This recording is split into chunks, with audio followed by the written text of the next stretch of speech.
भाई जरा फोन नीचे करो भाई, भाई जरा फोन नीचे करो भाई।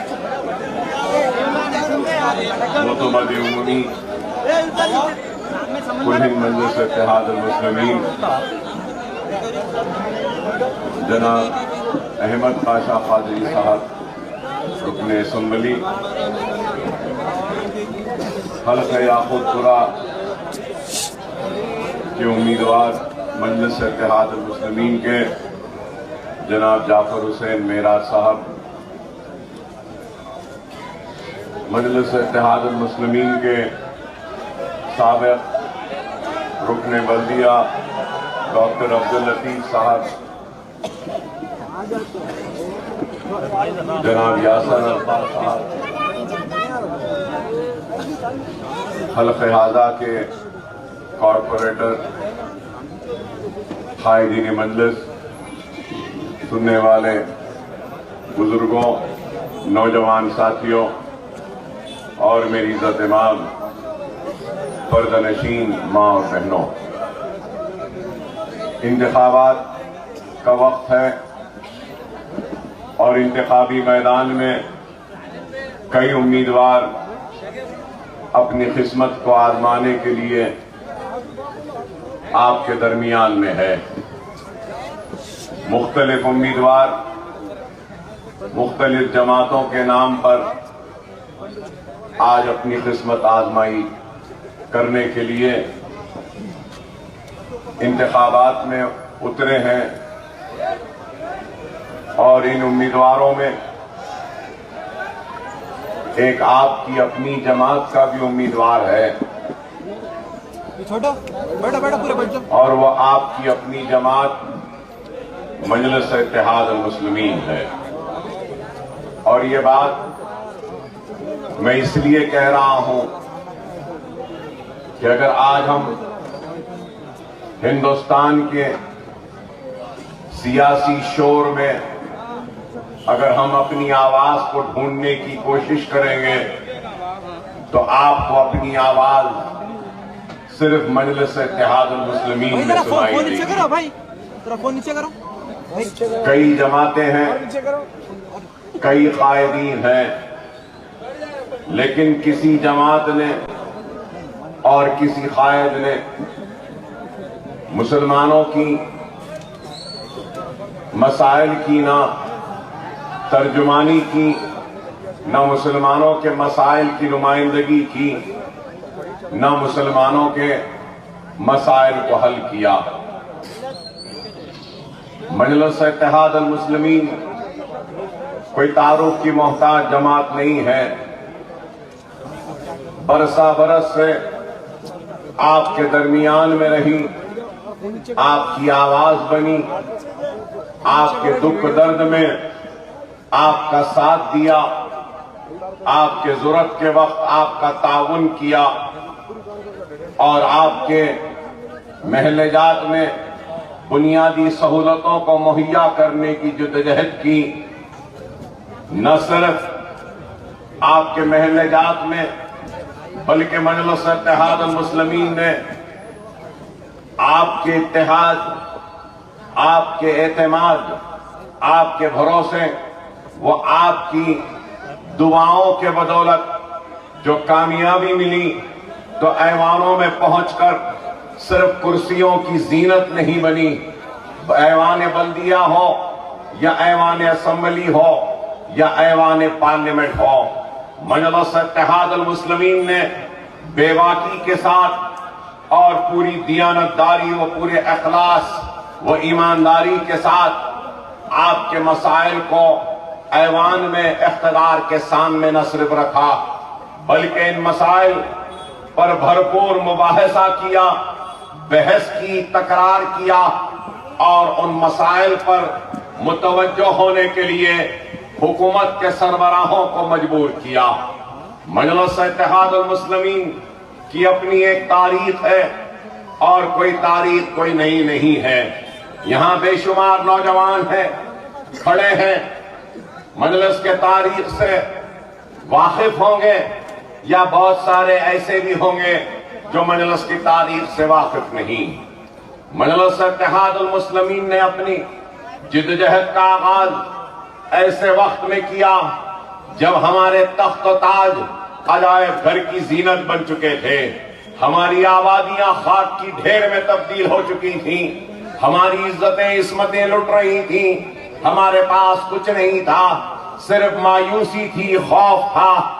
तो ऐसे उस दौर में मजलिस इत्तेहादुल मुस्लिमीन का अहिया किया और खौफ और मायूसी के बादल जो हमारे सरों पर मंडला रहे थे, आपके इत्तेहाद के जरिए, आपकी दुआओं के जरिए, आपके भरोसे के जरिए, आपकी हिम्मत के जरिए, आपके अज़्म के जरिए हम और आपने मिलकर उचककर उन बादलों को अपने हाथों से हटाया और खौफ और मायूसी को दूर किया। ये मजलिस इत्तेहादुल मुस्लिमीन की मुख्तसरन सी तारीख है। न सिर्फ खौफ और मायूसी के हालात को हमने दूर किया, जब कभी भी शहर में कहीं पर भी फिसादात होते तो उन फिसादात में मजलूम अवाम के दरमियान में उनके मददगार बन के पहुंचने वाली जमात का नाम मजलिस इत्तेहादुल मुस्लिमीन है। कभी सुल्तान शाही का फिसाद हो या फिर लाल दरवाजे के पास अगर कोई गड़बड़ हो फिसाद हो, या फिर सब्जी मंडी का फिसाद हो या रमीजाबी का फिसाद हो, हर फिसादात में अवाम के दरमियान में रहने वाली जमात का नाम मजलिस इत्तेहादुल मुस्लिमीन है। जब फिसादात होते तो कर्फ्यू रहता, कई दिन तक कर्फ्यू का आलम। ऐसे कर्फ्यू के आलम में अनाज पहुंचाती, अवाम के घरों पर जाकर दस्तक देकर अनाज पहुंचाती उस जमात का नाम मजलिस है। गिरफ्तार शुदगान की रिहाई के लिए कानूनी इमदाद करती वो जमात मजलिस इत्तेहादुल मुस्लिमीन। मासूम बच्चे दूध के डब्बे या दवाओं के लिए परेशान तो कर्फ्यू के आलम में उनके दरवाजों पर दस्तक देकर वहां उनके घरों तक दवाओं और दूध को पहुंचाने वाली जमात मजलिस इत्तेहादुल मुस्लिमीन। मजलिस इत्तेहादुल मुस्लिमीन ने यूं ही आज अगर आप देखते हैं कि हजारों का मजमा है, जमात की मकबूलियत है, हमारी पहचान है और आपका नाम है, तो ये रातों रात नहीं बना। इन चीजों को हासिल करने के लिए बरसा बरस लग गए, कई साल की मेहनत लगी, कई नस्लों की कुर्बानी के बाद आज हम ये आराम के, इत्मीनान के और पुरसुकून दौर से हम गुजर रहे हैं। आज हिंदुस्तान और दूसरे इलाकों में और हिंदुस्तान के दूसरे इलाके और हैदराबाद से अगर हम तकाबुल कर लें तो मैं दावे से कह सकता हूं कि कुछ नहीं किया तो मजलिस ने एक काम तो किया है कि हैदराबाद का मेरा भाई, मेरी बहन अपने घर में इत्मीनान से सो सकती है, क्योंकि मजलिस जाग रही है उनकी हिफाजत करने की। ये मजलिस का सबसे बड़ा कारनामा है। मजलिस इत्तेहादुल मुस्लिमीन ने सिर्फ जज्बाती तकारीर या नारेबाजी नहीं की, बल्कि मजलिस इत्तेहादुल मुस्लिमीन ने अमली मैदान में काम किया और हमारे काम की निशानियां आज मौजूद है दुनिया के सामने। अरे मजलिस का यह हुआ तो मजलिस के पास एक टूटा कलम, एक कागज का टुकड़ा भी नहीं था, लेकिन ये मजलिस की मेहनत और अल्लाह अब्दुल वाहिद ओवैसी की खबर को नूर से भर दे कि अब्दुल वाहिद ओवैसी ने दारुस्सलाम के लिए मुकदमा लड़ा, मेहनत की और 70 के दहे में दारुस्सलाम मजलिस को मिला। और जब दारुस्सलाम मिला तो मजलिस के दफ्तर से, जो उससे पहले फायर ब्रिगेड का दफ्तर था, तो मजलिस के मरहूम सदर अब्दुल वाहिद ओवैसी ने दारुस्सलाम को लिया, मुकदमा लड़कर जीत कर लिया, तो उसके बाद किराया भी लिया, किराए का इंटरेस्ट भी लिया, दारुस्सलाम की मलगियों को बनाया और वहां पर सबसे पहले अगर कोई चीज का आगाज किया तो क्या किया? एक स्कूल का आगाज किया दारुस्सलाम में। मोहतरम अहमद पाशा कादरी साहब यहां मौजूद हैं, वो भी गवाही देंगे कि नूर महल दारुस्सलाम में अंदर आते हैं, सीधे हाथ पर बिल्डिंग है, बाएं हाथ पे दारुस्सलाम है, सीधे हाथ पर स्कूल का आगाज हुआ था। तो मजलिस इत्तेहाद अल मुस्लिमीन ने अपने अहिया के वक्त नारा दिया कि हम अपनी कौम को मुनज़्ज़म करेंगे, मुत्तहिद करेंगे, उनकी तालीमी पसमानदगी को दूर करेंगे, उनकी माशी पसमानदगी को दूर करेंगे और जहालत का खात्मा करने की कोशिश करेंगे। ऐवान असेंबली में हक के लिए लड़ेंगे, दस्तूर ने जो हक दिया है उसकी लड़ाई लड़ेंगे और उस हक को हासिल करेंगे। मजलिस ने काम किया, मजलिस ने सिर्फ तकारीरें नहीं की, मजलिस की अपनी एक तारीख है। मरहूम सदर सालार मिल्लत ने पहला इंतखाब लड़ा तो मल्लेपल्ली से लड़ा, उसके बाद इंतखाब लड़े तो वक्त के 2 मिनिस्टरों को सालार मिल्लत ने शिकस्त दी थी और मिनिस्टर हारे थे। अहमद अली खान साहब भी हारे थे उस वक्त और मासूमा बेगम भी हारी थी। 2 मिनिस्टरों को हराया सालार मिल्लत ने और जमात को आगे बढ़ाते गए और जमात फैलती गई। फिर मजलिस इत्तेहाद अल मुस्लिमीन ने बल्दिया पर कब्जा किया हैदराबाद की, तो मजलिस इत्तेहाद अल मुस्लिमीन ने बरसा बरस की मेहनत के बाद बल्दिया हाथ में आया। तो यही मजलिस इत्तेहाद अल मुस्लिमीन थी जिसने हिंदू और मुसलमानों को पुराने शहर के जोड़ के रखने के लिए एक दलित को, आलम पचली पोचया को और सत्यनारायण को मेयर बनाया, डिप्टी मेयर बनाया। चाहती तो मुसलमान को बना सकती थी, लेकिन मजलिस इत्तेहाद अल मुस्लिमीन काम करती गई और हालात बने। तो उस वक्त मजलिस इत्तेहाद अल मुस्लिमीन ने तालीमी इदारों का जाल बिछाया।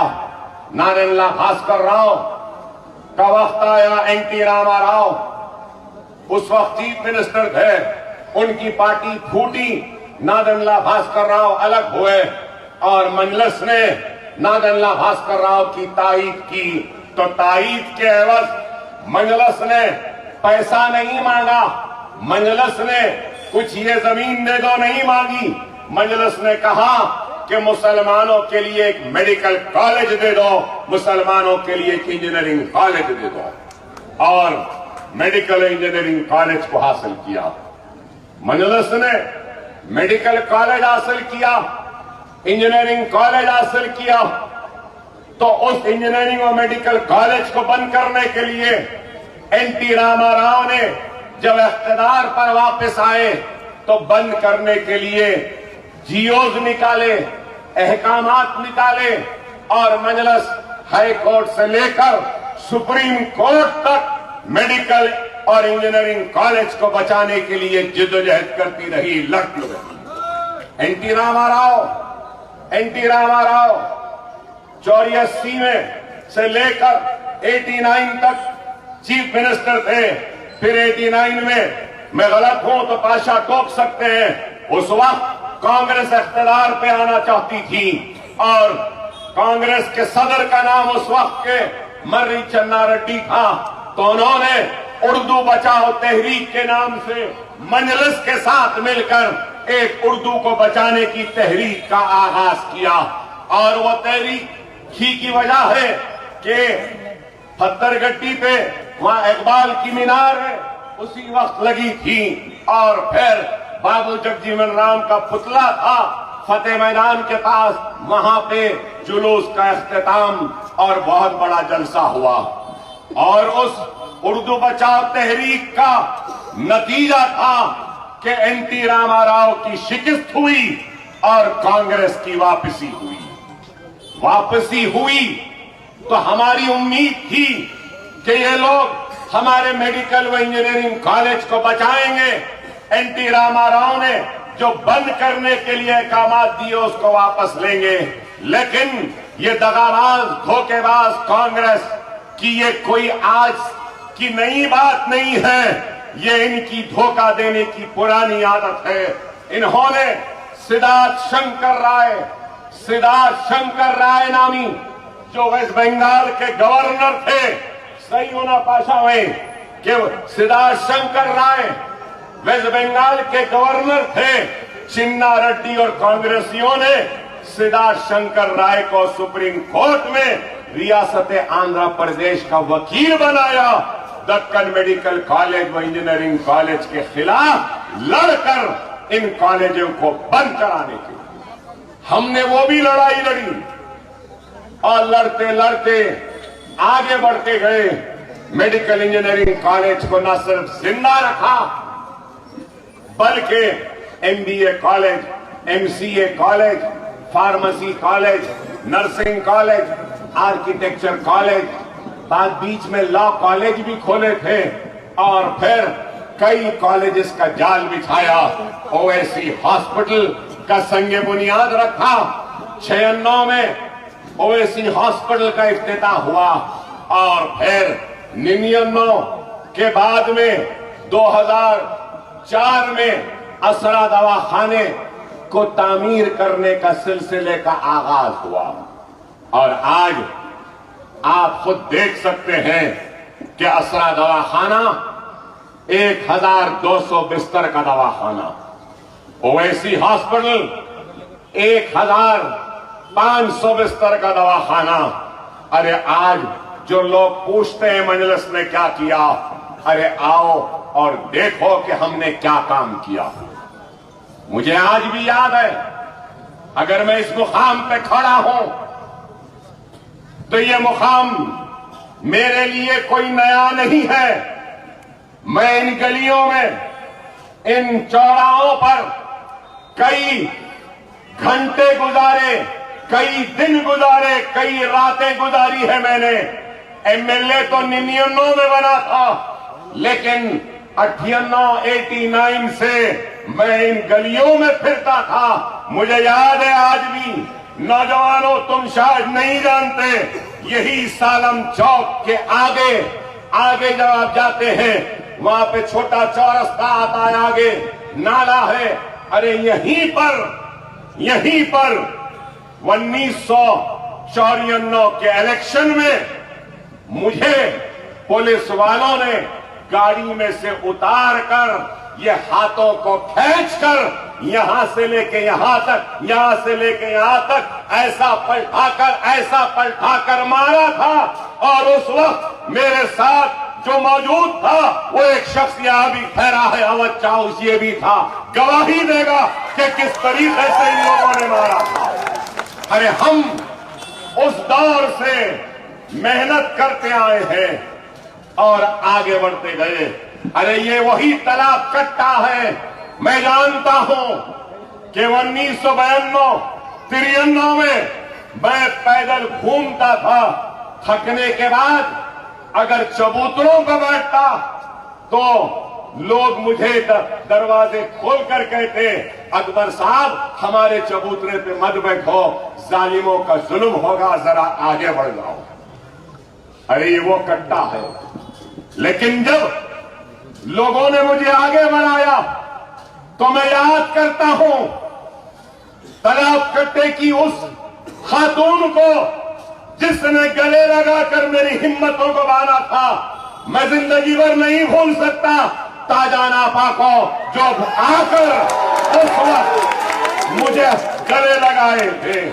अरे मैं नहीं भूल सकता इनको, मैं नहीं भूल सकता हमारे सालम चाउल, सालम चिचा को मैं नहीं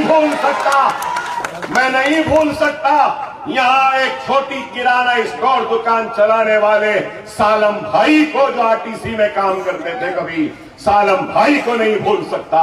मैं नहीं भूल सकता दौलत भाई को, मैं नहीं भूल सकता किसको, चप्पला का कारोबार करने वाले नसीर भाई को जो आज इस दुनिया में नहीं है। मैं नहीं भूल सकता मोइन पहलवान, मोइन भाई दूध वाले हैं जो वो भी दुनिया में नहीं है, मैं उनको नहीं भूल सकता। मैं नहीं भूल सकता है मोइन भाई है, माफ करना, मोइन भाई का खानदान।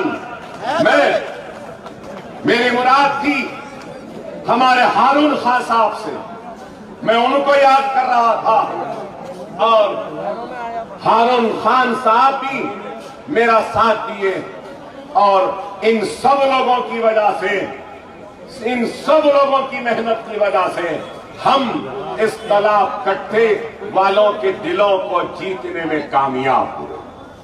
मैं भुला नहीं सकता मम्मी भाई की मेहनत को कि मम्मी भाई ने भी हमारा साथ दिया था। किस तरीके से, अरे कितने लोग हैं, मैं कई लोगों का नाम भूल रहा हूं। यहां पे हमारे रजा है खड़ा हुआ जो हमारे हेल्थ सेंटर को चलाता है, हामिद है जो कट्टे के ऊपर रहता था, यहीं पर है रजाक भाई है वो भी हमारा काम करते थे। अरे आज कई लोग हैं, मैं नाम नहीं ले रहा हूं, पीछे हमारी होटल के मालिक खड़े हैं यहां पर, ये भी समझ साहब है। अरे ये लोग थे, गिनती के लोग थे, हम आगे बढ़ते गए और उसका नतीजा कि हम आवाम के दिलों को जीतने में कामयाब हुए। अरे आज लोग कहते हैं कि क्या काम हुआ, अरे ये लोग गवाही देंगे और बोलेंगे अरे ये वही तालाब कट्टा है जहां पे खुले मोरियां रहती, ये वही तालाब कट्टा है जहां पे बद जानवर सुअर लौटा करते थे, ये वही इलाका है पीछे यहां पे गधे लौटा करते थे। अरे आज बताओ, बद जानवर का तो पता भी नहीं है, न गधों का है, लेकिन ये अलग बात है कि हर इलेक्शन में खच्चर जरूर आ जाते हैं, आ जाते हैं, लेकिन वक्तिया रहते हैं, वक्तिया रहते हैं। लेकिन आज मैं आपसे यही कहना चाहता हूं कि हमने काम किया, इन गलियों में काम किया, इन गलियों में काम किया। मुझे याद है 2002 में शायद या 1 में बहुत बड़ा तूफान आया था, बारिशें हुई थी और तालाब कट्टा पानी में था, तो रात भर मैं यहां पे रहकर पानी की निकासी करता था। अरे ये जहां हम खड़े हैं यहां पे पानी रहता था, तालाब मस्जिद की तालाब रोड के पास पानी रहता था, रजाक भाई के पास पानी, यहाँ पीछे पोस्ट ऑफिस के पास पानी। अरे यहाँ की एक एक गली से मैं वाकिफ हूँ, एक एक घर में रहने वाले के दिल में मैं रहता हूँ। मेरे दिल में ये रहते हैं, अकबरुद्दीन ओवैसी का अगर दिल है तो वो ये तालाब कट्टा है सालों चौक। हमने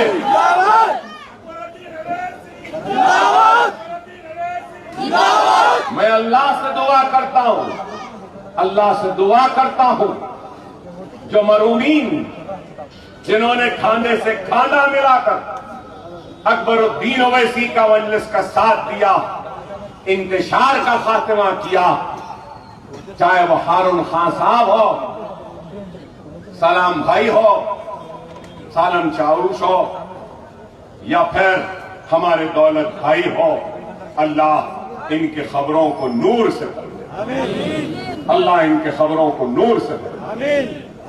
मैं तो इनके एहसान तले दबा हूं, जितनी मेरी हयात है अकबरुद्दीन ओवैसी इनके एहसान को कभी नहीं भुलाएगा।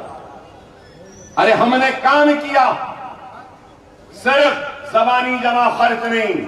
मुझे याद है कि यहां के नालों में पानी 2 नालों में जाता था, मोहम्मद नगर के नाले में पानी को तकसीम किया, तो फिर हमने जहांगीर नगर के पास भी एक नाला था, तो घरों को तोड़कर थोड़ा पानी वहां से बढ़ाया, थोड़ा पानी यहां तला रोड से निकाला।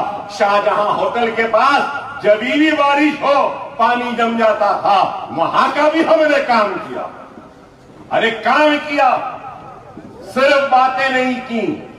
10 बरस तक इस हल्के के नुमाइंदगी मैं करता था। उसके बाद में यह हल्का याकूतपुरे में आया, तो याकूतपुरे में आने के बाद मुमताज अहमद खान साहब ने भी काम किया, इस हल्के को सजाने के लिए, संवारने के लिए। तो फिर उनके बाद मैं अहमद पाशा कादरी साहब की खिदमत को भी सलाम करता हूं कि इन्होंने भी याकूतपुरे की पूरी ईमानदारी, पूरी दियानतदारी और पूरी इखलास के साथ काम किया, खिदमत की, जिस तरीके से मजलिस के दूसरे अराकीन असम्बली ने खिदमत की। और आज मेरा साहब को सदर मजलिस ने उम्मीदवार बनाकर भेजा। मुझे उम्मीद है कि वो भी दूसरों की तरह गैर मामूली काम करेंगे, याकूतपुरे हल्के असम्बली को सजाएंगे, संवारेंगे और इंशाअल्लाह ताला यहां के बहुत से मसाइल हल होना अभी जो बाकी है उनको भी हल करें। कामों का सिलसिला तो जारी था, है और रहेगा, लेकिन हमको इस बात पर गौर करना है कि जमात की अहमियत और जमात को मजबूत करना। शख्सियतें आएंगी जाएंगी, जमात कायम व दायम रहेगी। अकबरुद्दीन ओवैसी ने कभी भी चंद्रायन गुट्टा हल्का पहले कहा था, ये नौजवानों को शायद नहीं मालूम।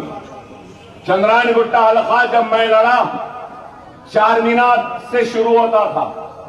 चार मीनार दवाखाना, सरदार महल, उसके आगे पूरा कोटला, अंधेरी गली, नीचे अमान नगर कॉलोनी, बदरया मोड़ी, सोमनाथ मंदिर, रंगीली खिड़की, फिर उसके बाद ये हिस्सा, ये तालाब कट्टा, नशेवन नगर, सुल्तान शाही, मुगलपुरा, हरीबौली, सैयद अली चबूतरा, अलियाबाद, वो ऊंटों का मैदान, मस्जिद रहमानिया, हर वक्त गड़बड़ होती थी। मस्जिद रहमानिया ऊंटों के मैदान के पास हर वक्त गड़बड़ होती थी। ये गौरीपुरा में, गौरीपुरा के पास कब्रिस्तान है, उसके पीछे आशुर खाने के पास, अरे अपने जिप्सी में जाकर वहां से मुतासरीन को दान कराता था। मेरे ऊपर और हारून खां के ऊपर यही सुल्तान शाही के पास हमला किया गया था। हम दोनों को घेर कर हमारी गाड़ी को आग लगाने की कोशिश की। अरे ऐसे इन हालात में हम आगे बढ़कर निकले।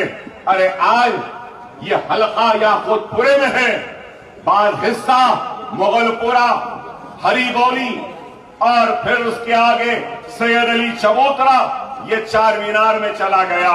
अलियाबाद जंगम मेट का हिस्सा, फलकनुमा कैंपस, एजुकेशन कैंपस के सामने का हिस्सा बहादुरपुरे में चला गया। ये सालम चौक, तालाब कट्टा और ये नशेवन नगर, ये इलाका और सोमनाथ मंदिर, अमान नगर कॉलोनी, रंगीली खिड़की, ये भी याकूतपुरे में चला गया। जो बचा हुआ हिस्सा है वो चंद्रायन गुट्टे में। लेकिन अकबरुद्दीन ओवैसी ने कभी भी उन लोगों के एहसान को फरामोश नहीं किया। ये हल्के में नहीं है, लेकिन यहां पहल सेंटर हल्के में नहीं है, नशेमन नगर का स्कूल है। ये चंद्रायन गुट्टे में नहीं है। दार्जिलिंग स्कूल को खरीदा, 1 लाख स्क्वायर फीट की बिल्डिंग बन गई।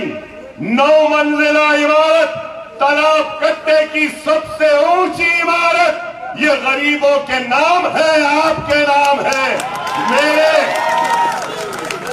मेरा साथ देने वाले वो मरहूमीन के नाम है।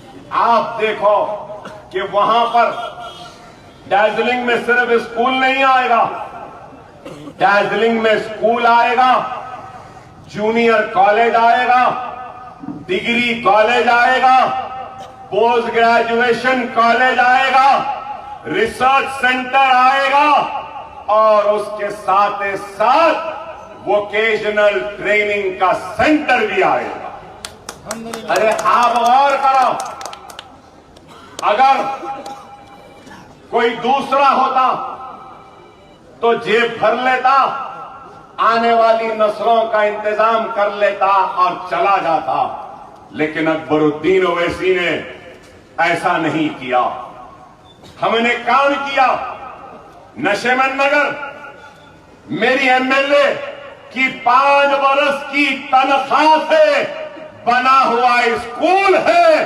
आपके वोट, आपका इत्तेहाद, आपकी दुआएं और आपकी वजह से जो कामयाबी मिली थी, उस कामयाबी के एक एक पैसे की तनख्वाह को जोड़कर मैंने नशेमन नगर में स्कूल बनाया। आज वहां पर 1500 बच्चे तालीम हासिल कर रहे हैं। इंशाअल्लाह ताला दार्जिलिंग के उस कैंपस में 4000 बच्चों के एक वक्त में पढ़ने की गुंजाइश है। आप बताओ, न सिर्फ ये मुगलपुरे में फख्र मिल्लत सेंटर, कैरियर गाइडेंस, अरे यहां पर मैं फेरिस लाना भूल गया। 10th के क्लासेस कोचिंग हम दे रहे हैं, इंटरमीडिएट के दे रहे हैं। मुझे खुशी हुई जब मैंने 10th के बच्चों की फेरिस्त देखी, इंटरमीडिएट की देखी, नीट की ट्रेनिंग दे रहे हैं। तो हम जब फेरिस्त देखा तो 40 बच्चे तालाब कट्टे के थे। अरे एक दौर ऐसा था, मैं घरों पे दस्तक मारता था, दरवाजों पे मारता था कि आओ स्कूल में दाखिला ले लो, तो स्कूल में दाखिला लेने वाले नहीं। मम्मी साहब को भी मालूम, पहले साल 400 दाखिले देना था तो बमुश्किल 150 बच्चों को ही दाखिला दे पाए। लेकिन आज वो तालीमी इनकलाब और तालीमी बीज को हमने जो बोया था, उसका नतीजा कि आज तालाब कट्टे से 10th पढ़ने के लिए बच्चे आ रहे हैं, नीट की कोचिंग के लिए आ रहे हैं। हद तो ये हो गई कि इंजीनियरिंग के कोचिंग के लिए भी आ रहे हैं मोहनपुरे के सेंटर में। अल्हम्दुलिल्लाह, अल्लाह का फजल करम है, नबी करीम सल्लल्लाहु अलैहि वसल्लम का सदका, औलिया अल्लाह की दुआएं कि अल्लाह काम ले रहा। और मामूली बात नहीं है, यही वो हलका है जहां पर अकबरुद्दीन ओवैसी पर भरोसा किया, एतमाद किया, एमएलए बनाया। तो आज हमारे 14 इमारतें हैं, 15,000 बच्चों के मुफ्त तालीम का इंतजाम आज अल्लाह अकबरुद्दीन ओवैसी के जरिए करवा रहा है। अल्लाह मुझसे काम ले रहा है। तो इस काम में आपकी दुआएं भी शामिल, इस काम में आपका एतमाद भी शामिल, इस काम में आपका भरोसा, आपका इत्तेहाद भी शामिल। अरे मुझसे पहले भी लोग थे, लेकिन अल्लाह ने मुझसे काम लिया। मुझसे पहले भी बहुत बड़े बड़े लोग थे, लेकिन अल्लाह ने मुझसे काम लिया। मैं अल्लाह का जितना भी शुक्र अदा करूं कम। अरे आप गौर करो, नीट की ट्रेनिंग, एमसेट की ट्रेनिंग, नाटा की ट्रेनिंग, लॉसेट की ट्रेनिंग, आईसेट की ट्रेनिंग, इंजीनियरिंग की ट्रेनिंग, और उसके बाद में हम जीमैट की ट्रेनिंग दे रहे हैं, आइल्स की ट्रेनिंग दे रहे हैं, टोफल की ट्रेनिंग दे रहे हैं। ये कौन से इम्तिहानात है अगर बच्चा बाहर जाना चाहता? अरे हम सिर्फ हुकूमतों से लड़ते नहीं, अपने तौर पर भी काम करते। अरे आज आप बताओ कि हिंदुस्तान भर में एहतजाज था, औरतें रोडों पर बैठी थी, गोलियां चल रही थी, गिरफ्तारियां हो रही थी।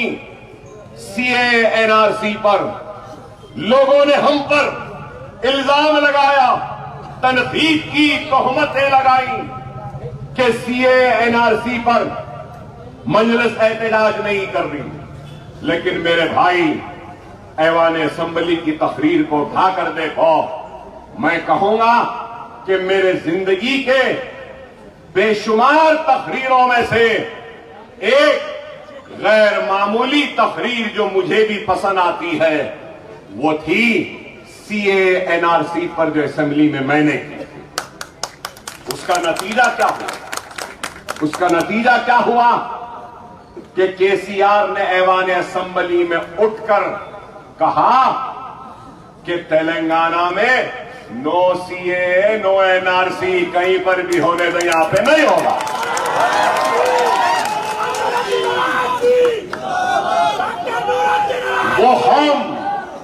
वो कौम जिसके पास क़यादतें नहीं होती हैं, उन ख्वामों को रोडों पे निकलना पड़ता है, लेकिन वो कौम जिसके पास क़यादत होती है, मुसलमानों का इत्तेहाद होता है, उसको रोड पर निकलने की जरूरत नहीं है, क्योंकि उसके कायदीन ऐवान में हुकूमत वक्त को छिजोड़ लेते हैं, मजबूर कर देते हैं और अपने मुतालबात को मनवा लेते हैं।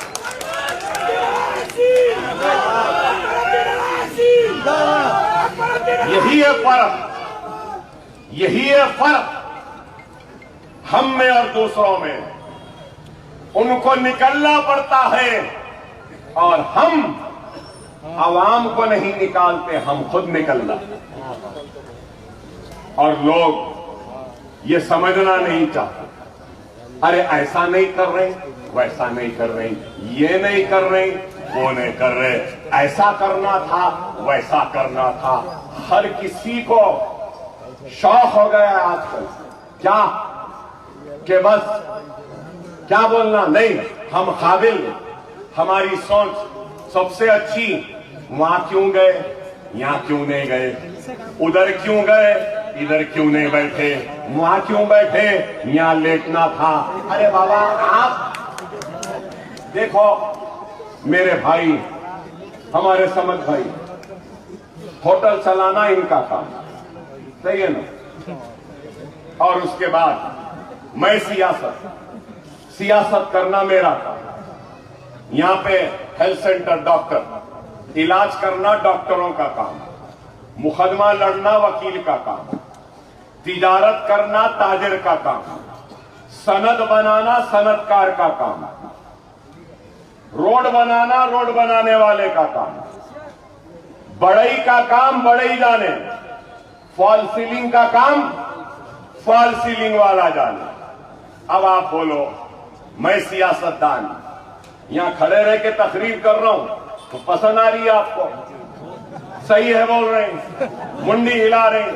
अब मैं यहां से उतर के अगर डॉक्टर साहब के दवाखाने में चले जाऊं और बोलूं कि नहीं डॉक्टर साहब हट जाओ, सफेद कोट मेरे को दे दो, शेरवानी तुम पहन लो, तो ये भी गया वो भी गया। सही है गलत? सही है ना? अब यही हाल हो गया है, यही हाल हो गया है। मालूम ना सालूम बस निकल जाते हैं, ऐसा करना था वैसा करना था। अरे बाबा, मजलिस इत्तेहाद और मुस्लिमीन की क़यादत वो क़यादत नहीं है जो अपनी क़यादत को बचाने के लिए या अपनी क़यादत को मुस्तहकम करने के लिए या अपनी क़यादत को मजबूत करने के लिए मिल्लत का इस्तेसाल करे, मिल्लत का इस्तेमाल करे और मिल्लत को सामने लाकर कटवा दे और मिल्लत की लाश पे खड़े होकर क़यादत करे। हम वैसे कायदीन नहीं है, नहीं है, नहीं है। अगर जरूरत पड़ेगी तो अल्लाह और रसूल अल्लाह की कसम, असदुद्दीन ओवैसी व अकबरुद्दीन ओवैसी सबसे आगे रहेंगे। गोलियां लेनी है तो हम पहले अपने सीनों पे ले लेंगे, हम मर जाएंगे और मिल्लत के वक़ार के लिए, मिल्लत के ताकत के लिए, मिल्लत की इज्जत के लिए और मिल्लत की ताकत के लिए मजबूर कर देंगे और शिकवा व शिकायत भी नहीं करेंगे और कहेंगे कि ऐ मेरे कौम के गयूर मुसलमानों, अगर जरूरत पड़ी तो तुम आगे बढ़कर आओ, अगर ठहरना पड़े तो हमारे लाशों पर भी खड़े रह जाओ, मगर मिल्लत में इंतशार ना करो। अरे हम दियानतदारी के साथ, ईमानदारी के साथ काम करते। आज हम देख रहे हैं हिंदुस्तान में एक मोहब्बत की दुकान चलाने वाला नया आ गया, जबकि इसके बाप दादा, वो परनाना, ये सब पूरे दुकानें यही चलाते थे।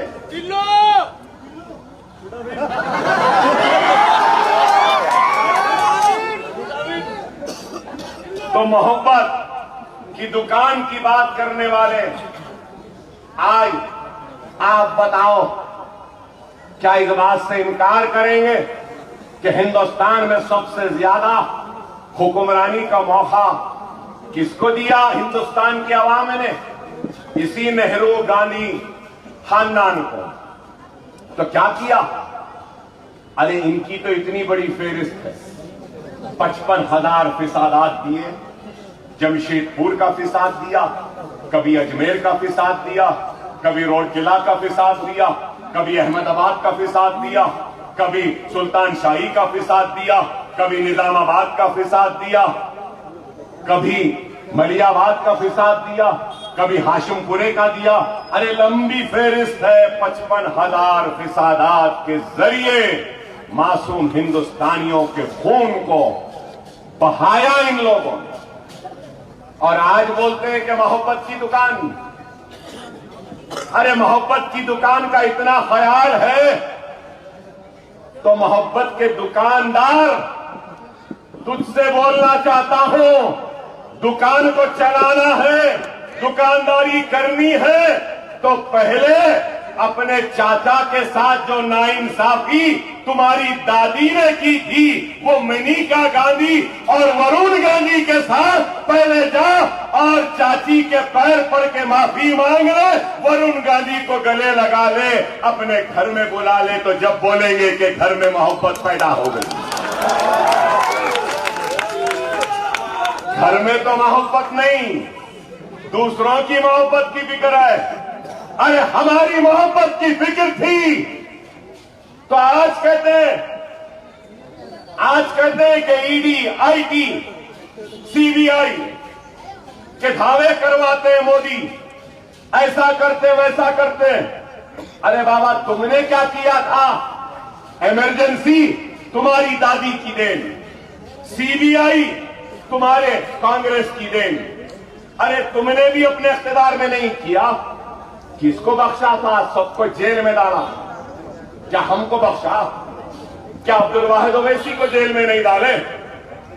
अरे मोहब्बत के दुकानदार ये नेहरू ही थे जो बार बार अब्दुल वाहिद ओवैसी से कहते थे कि ये कागज पे दस्तखत कर दो, मजलिस सियासत में हिस्सा नहीं लेगी तो हम चंचलगुड़े से छोड़ देंगे। यही नेहरू थे।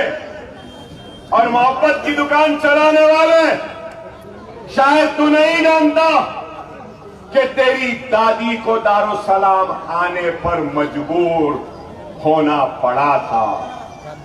नहीं जानता, या नौजवान शायद आप नहीं जानते, इंदिरा गांधी दारुसलाम को आई थी, मालूम है आपको? फिर बोलते हैं कि मजलिस को कांग्रेस बनाई। अरे मजलिस को न नेहरू बनाया न गांधी बनाया, मजलिस को इन गरीब रिक्शे वालों ने बनाया, मजलिस को इन मंडी वालों ने बनाया, पंचर जोड़ने वालों ने बनाया, मजलिस को गय्यूर मुसलमान ने बनाया, इन्होंने नहीं बनाया। और फिर क्या है? अलीगढ़ का फिसाद कौन करवाई? मेरठ का फिसाद कौन? यही मोहब्बत की दुकान। अरे नफरत की दुकान भी तुम्हारे पास ही है और थी, खामोशी की दुकान तुम्हारे पास थी और है, और अब दिखाने के लिए मोहब्बत की दुकान। अरे इतनी मोहब्बत थी तो गुजरात जल रहा था, नरोडा पाटिया जल रहा था, बिल्किस बानो की इस्मत लुट रही थी, तो उस वक्त किसकी हुकूमत थी? अरे उसके बाद में यूपीए 1, यूपीए 2 आया, 10 साल का इख्तियार था ना। नरोडा पाटिया के कातिलों को सजा देना था, गुजरात के कातिलों को फांसी पे लटकाना था, बिल्किस बानो की इस्मत को लूटने वालों को सबक सिखाना था। तुम्हारा इख्तियार था ना। अगर उस वक्त देने वालों को सजा दे दी होती तो आज नरेंद्र मोदी इस मुल्क का वजीर आजम न होता। क्या सही है? सही है? जवाब दो। अगर उस वक्त फैसला करते तो क्या आज नरेंद्र मोदी वजीर आजम होता? इनकी नाहेली, इनकी नाकामी और इनकी खामोशी, उसकी वजह है कि आज हिंदुस्तान में लिंचिंग हो रही है, बिल्किस बानो को रेप करने वालों को छोड़ा जा रहा है, नरोड़ा पार्टियों में हामिला औरतों के पेटों को चीरने वालों को पेरोल दी जा रही है। अरे आप बताओ ये सबका कसूरवार कौन है? कांग्रेस। और आज बोलती है कि हमने ऐसा किया वैसा किया।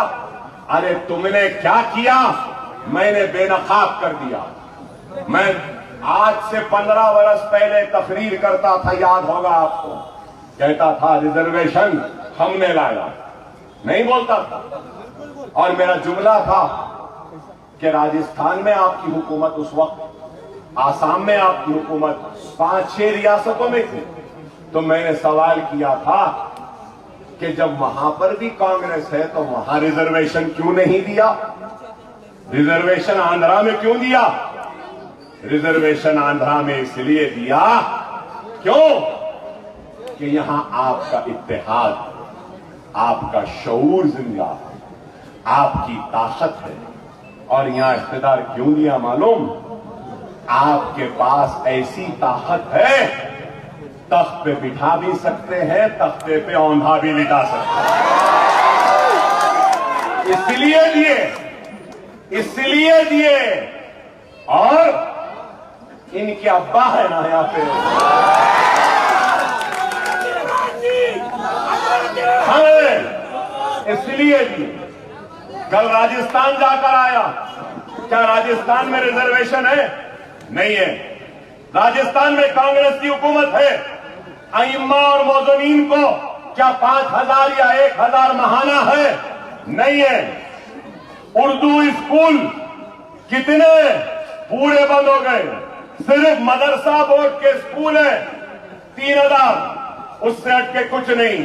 वक्फ बोर्ड को फंड नहीं है, ग्रांट नहीं है, बच्चे कमजोर हैं। हायर एजुकेशन सुनो, हायर एजुकेशन मतलब 10th के बाद junior college degree, post graduation, doctor, वकील या इंजीनियर या MBA, हायर कितने परसेंटेज है मालूम? पूरे हिंदुस्तान में 34 रियासत जहां पे सबसे ज्यादा हायर एजुकेशन और यूनिवर्सिटीज है, लेकिन मुसलमान हायर एजुकेशन में कितने हैं? 1.5%, मतलब 1.5% है सिर्फ। मजलिस क्या करें? अरे यहां तेलंगाना में आज 9.5% मुसलमान हायर एजुकेशन में है। 9%। क्यों है? मेरी जिंदगी की सबसे बड़ी कामयाबी है कि मैं स्कॉलरशिप मुस्लिम बच्चों को दिलाने में कामयाब हुआ। और वो भी ऐसे नहीं, ऑन पार विद SC/ST।